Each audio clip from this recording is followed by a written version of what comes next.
soy Almitra y quiero invitarlos a esta ensoñación literaria con el ensayo de Alí Víquez, El Quijote, 400 años después.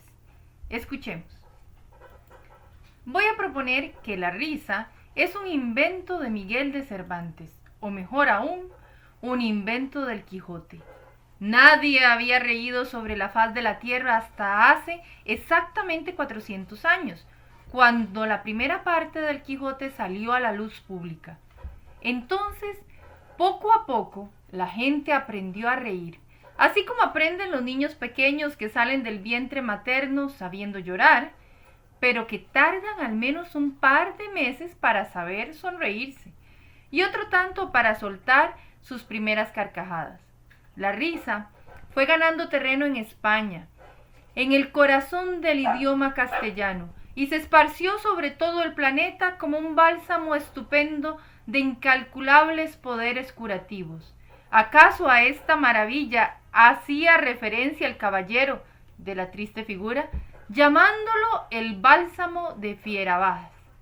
La ironía, así planteadas las cosas, salta a la vista. El inventor de la risa es apodado, por obra y gracia de la reflexión de su amigo Sancho Panza, el caballero de la triste figura. Pero esto solo refuerza el hecho de que la risa que Don Quijote ha creado es un invento original, al punto de que puede llegar a combinarse con la tristeza.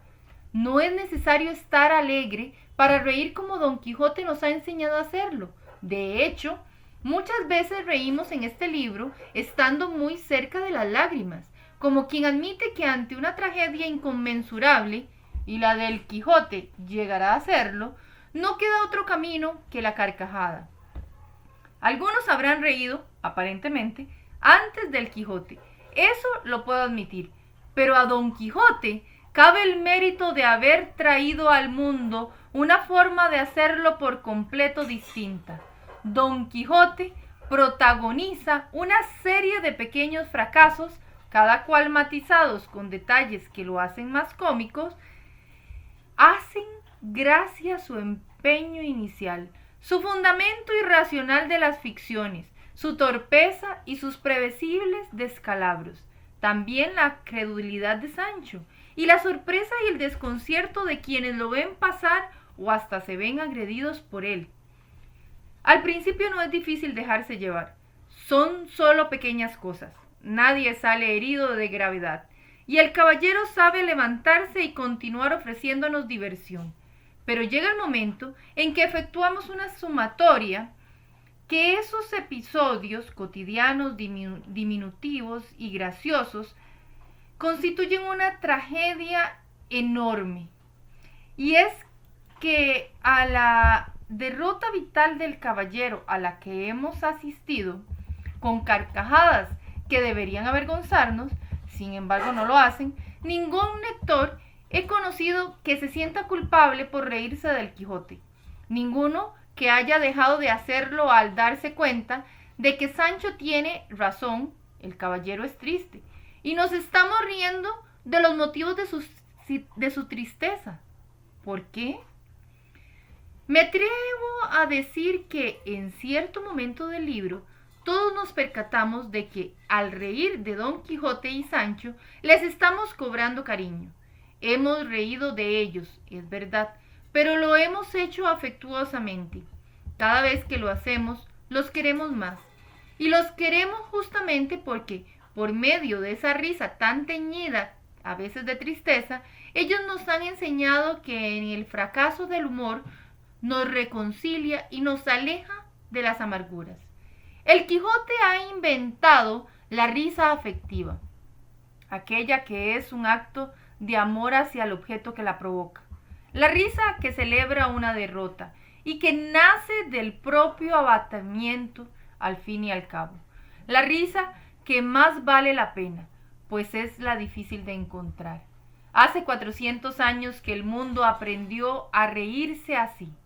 La vida de Cervantes, por lo demás, no estuvo exenta de episodios que hubieran provocado risas, de no ser por el hecho de que eran trágicos. sus biógrafos nos recuerdan, por ejemplo, que regresaba a España luego de años de servicio leal en el ejército de su majestad y llevando consigo como única recompensa una carta de recomendación del propio don Juan de Austria. En esa carta estaban cifradas sus esperanzas de obtener algún merecido reconocimiento. Pero los turcos capturan el barco en que va este soldado de rara valentía y la carta se convierte en soga para su propio pescuezo. El enemigo la encuentra y piensa, erróneamente, que quien tenga consigo un documento así ha de ser un personaje importante, de una familia adinerada. Se pide un alto rescate, muy por encima de las posibilidades de los Cervantes. Don Miguel tuvo que seguir en la prisión hasta lograr escapar por sus propios medios. Nos puede hacer gracia el tremendo traspié, y yo creo que Cervantes legó a reírse de esta clase de episodios de su vida. Por algo dice Borges, que escribió El Quijote en su mansa burla de sí mismos, llegar a reír ante la tragedia personal requirió para Cervantes de una sabiduría desarrollada a través de los años y cuyo rastro podemos seguir, me parece, en el texto del Quijote. En primer lugar, fue necesario construir un ideal poético muy peculiar, porque éste se afirma al mismo tiempo que se niega, o si se quiere, se sostiene al mismo tiempo que se derrumba. Esto suena, ya lo sé, bastante confuso. Me explicaré recurriendo a los encantadores. Así por lo demás lo hace el propio Don Quijote. De todos es sabido que sus éxitos en las diversas batallas que emprende no son una norma, como una inteligencia apenas mediana, que no dudo poseyese, Don Quijote hubiera podido deducir que él no era un caballero andante muy capaz. Lo derrotaban demasiadas veces, más tiene un recurso que explica por qué le ocurren tantos percances. Y este es, como todos recordamos, el recurso de los encantadores. Son esos tramposos y envidiosos seres que, una vez sí y otra también, interponen sus malos oficios para escamotearle a Don Quijote el éxito que su brazo sabría obtener en circunstancias ordinarias. Eso lo explica todo. El caballero se levanta y sigue andando, tranquilo con la justificación de cada traspié. El lector ríe o sonríe ante la ingenuidad del caballero, pero luego, y tantas veces pasa en este libro lo mismo, uno sonríe ante lo que le parece una ingenuidad o una tontería, solo para descubrir más tarde que también uno la comete. Salta a la vista el hecho de que los encantadores son un recurso al que debemos acudir todos, si tras los fracasos queremos seguir caminando. No hay otra manera de ir por la vida, al menos no para quienes no se echan a morir contra los contratiempos. Nada me desengaña, el mundo me ha hechizado, propuso Quevedo. Aunque la sentencia debió escribirla Cervantes, quienes queremos seguir encantados por el mundo, quienes nos rehusamos a tirar la toalla ante las circunstancias adversas, hemos de recurrir a los encantadores. Don Quijote ejemplifica mejor que nadie este recurso para mantener el encanto del mundo. Considerarlo un lugar donde lo malo no proviene de uno mismo, de su incapacidad o estupidez o torpeza, sino que tienen otras fuentes perfectamente ajenas. Quien no lo haga, quien no sepa ver encantadores, pues habrá de tomar el camino del desengaño y la decepción cada vez que fracase. Solo le queda frustrarse. El mundo se construye entonces por medio de una imaginación que nos hace conservar el encanto. Puede, con este método, concebirse tan bello como lo son los libros, donde los héroes no tienen fallas ni debilidades, ni mucho menos malas intenciones, pero a menudo son las víctimas de malignos encantadores. Cervantes construye un universo en la cabeza de Don Quijote, donde el ideal poético coincide punto por punto con el mundo real o que el caballero supone real. Pero de nuevo, hemos de tener cuidado si vamos a mirar a Don Quijote con aires de superioridad, pues de hecho, suponer, es decir, poner debajo de la percepción y de la imaginación, es decir, debajo de lo que está en nuestra cabeza, un mundo real, es lo que hacemos todos. Nuestra esperanza de tener algún conocimiento del mundo estriba en la posibilidad de que haya alguna coincidencia entre esa suposición que pensamos y lo que resulte ser el mundo real, con el cual no tenemos ningún contacto directo. Cervantes, que conoce el desconcierto barroco ante el oscuro universo, recordemos a esos pintores contemporáneos suyos como Velázquez o Rembrandt, tan llenos de penumbras, Cervantes, que ha visto desaparecer la confianza renacentista en el saber humano, nos hace ver que la esperanza que tenemos de que nuestros ideales coincidan con el mundo real puede ser perfectamente injustificada o muy risible, como en el caso de Don Quijote, pero es esa esperanza lo único que nos sostiene. Está claro en la historia de Don Quijote que el ideal poético, al enfrentarse con el mundo, se derrumba. Está claro que hay mucha distancia entre lo que el caballero cree y lo que ocurre a su alrededor. Pero en la medida en que su fe en ese ideal poético se mantiene, el caballero mismo no se derrumba. En otras palabras, el ideal poético no se sostiene, pero sí nos sostiene. Y es importante recalcar que no nos sostiene de una manera evasiva, como si viviéramos en un mundo de ensueños, el que es posible negarse a todo lo que no nos complazca. Nos sostiene, o al menos debería sostenernos, si seguimos el ejemplo quijotesco, en perpetuo enfrentamiento ético con el mundo. Don Quijote nos enseña así que la fuerza de nuestro brazo debe procurar la imposición de nuestro ideal poético. Es muy probable que la realidad no coincida con el ideal poético, razón de más para seguir luchando. Es muy probable que llevemos las de perder, razón de más para seguir riéndonos de nosotros mismos. El hecho de que el ideal poético no se imponga con facilidad ha de provocar tanto la renovación de nuestro esfuerzo como de nuestra risa, esa risa afectiva con nosotros mismos que Don Quijote ha inventado. Vamos a reírnos de nosotros, al mismo tiempo que de un modo afectuoso nos reconciliamos con nuestros esfuerzos casi seguramente fallidos. Pero, clarísimo ha de resultarnos, la culpa del fracaso debe achacarse a los envidiosos encantadores. Los casos concretos de cómo Don Quijote logra mantenerse a la altura de su ideal poético son numerosos. Aquí me gustaría comentar los dos que me parecen más atractivos. Está, por supuesto, el caso de amor de Don Quijote hacia Dulcinea, esta hermosa doncella que solo existe en su imaginación. No importa las noticias que Sancho traiga y que por cierto son asimismo el fruto de su imaginación sanchotesca. Don Quijote sabe sostener la imagen de la que está enamorado. Vale la pena de destacar esto de que si Don Quijote inventa lo que quiere acerca de Dulcinea, Sancho lo hace también. Es decir, que tanto el aroma exquisito de Don Quijote prevé en su doncella, como el olorcillo un tanto hombruno e indeciso entre el ajo y la cebolla que Sancho dice haber percibido, son los resultados de las fantasías de los personajes. El hecho es que no sabemos cómo es Dulcinea, solo sabemos cómo la imaginan los demás.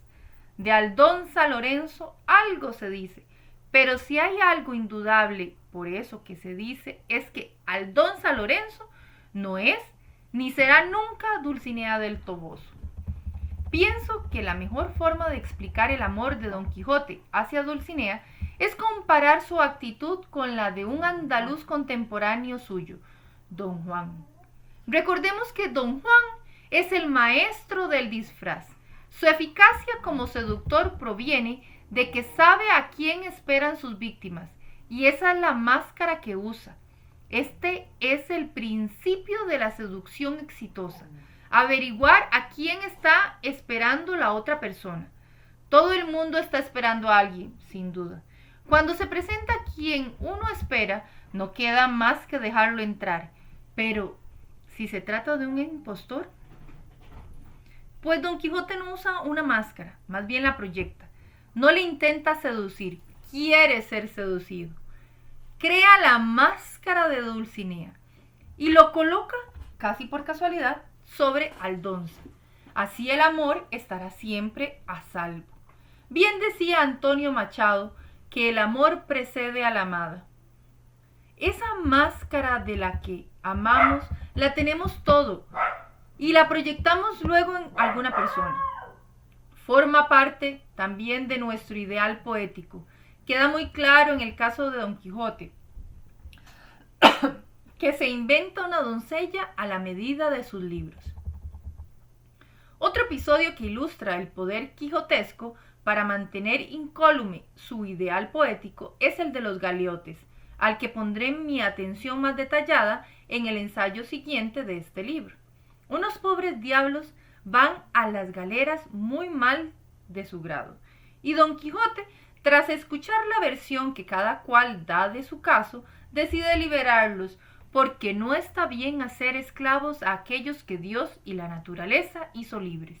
Y lo conveniente es que cada cual se enfrente en su conciencia ante Dios con su pecado, cualquiera que éste sea.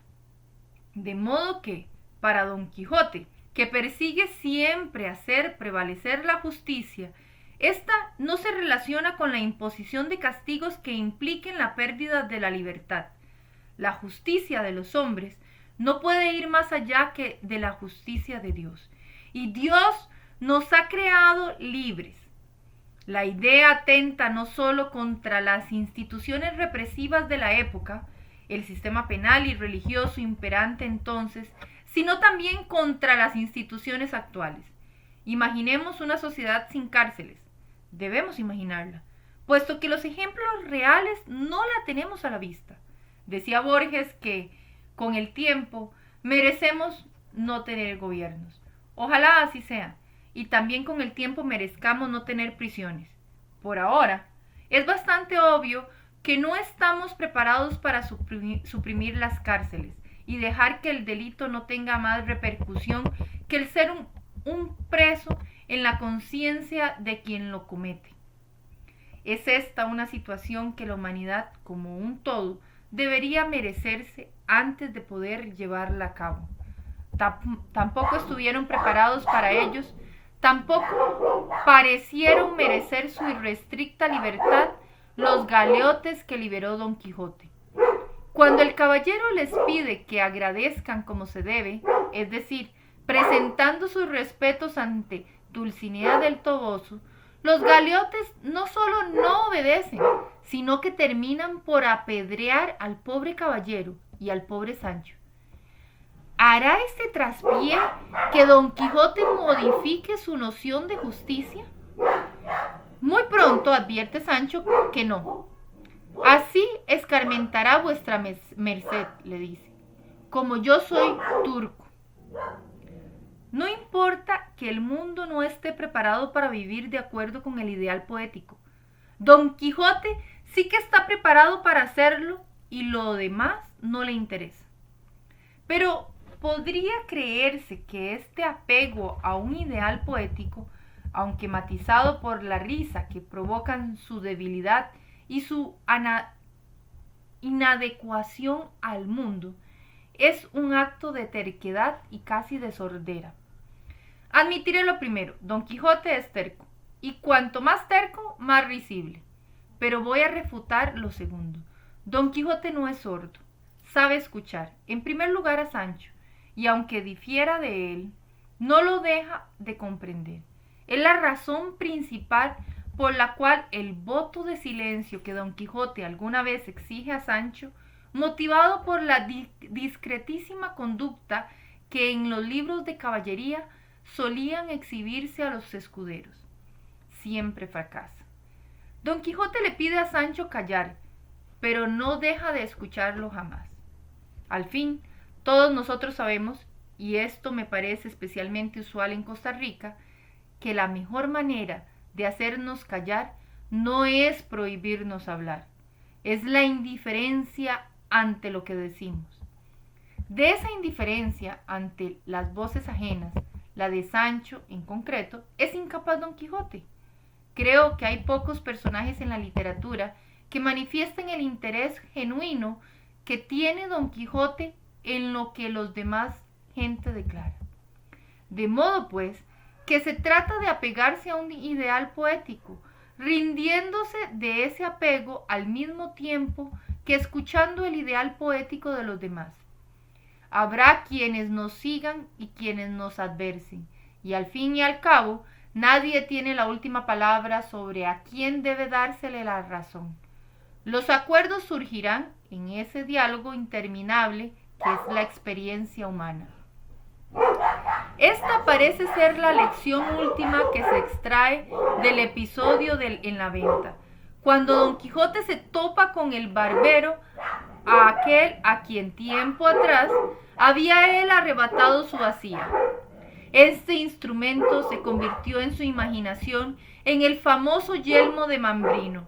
Para su sorpresa y enfado del despojado barbero, no falta en esta venta tumultuosa quien dé la razón al loco Don Quijote y reafirme que esa, su exbacía, es el yelmo de Marras, como la realidad, eso que suponemos, que ponemos bajo nuestra percepción, no es sino una convención o acuerdo entre las personas acerca de qué cosa suponer. Y si ahora el acuerdo es que el instrumento no es bacía, sino yelmo, pues ha de ser. Y si sigue habiendo desacuerdo, como ocurrió en la venta, no hay más que buscar una convención que a todos complaza. Eso lo encuentra Sancho cuando declara que la cosa esa es un baciyelmo, creado el signo para designar el acuerdo, este se ha consolidado. Pero como las cosas humanas no son eternas, llega el momento en que el mundo cruel se sobrepone a la suposición poética.